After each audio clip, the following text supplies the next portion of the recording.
اللہ کا شکر ہے آج جہاں ہم دیکھ رہے ہیں کراچی کو، وہ بالکل مختلف کراچی ہے اور تقریباً نارمل ہے۔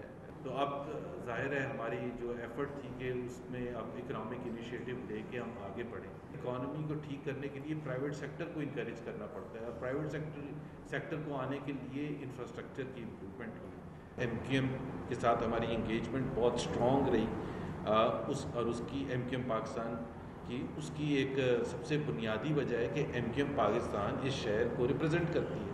ڈیولپمنٹ کے حوالے سے خاص طور پر ایم کیو ایم پاکستان سے، اور ان سے ہم نے تجاویز لیں اور انہوں نے بڑے اچھے طریقے سے، پروفیشنل طریقے سے ہمیں تجاویز بھی دی۔ کراچی یونیورسٹی میں ایک نیا ہاسپٹل اور میڈیکل یونیورسٹی کی تعمیر کا کام ہے، وہ بھی ہم کریں گے فیڈرل حکومت کے حوالے سے۔ K4 کا تو منصوبہ ہم کر ہی رہے ہیں، بٹ اس کے علاوہ بھی کچھ منصوبے ہیں جو اگلے 2 ہفتے میں ہم اس کو فائنلائز بھی کر لیں گے۔ یہ تقریباً جو میکرو لیول پر میں بتا رہا ہوں، تقریباً 25 بلین روپے کا پیکیج ہے۔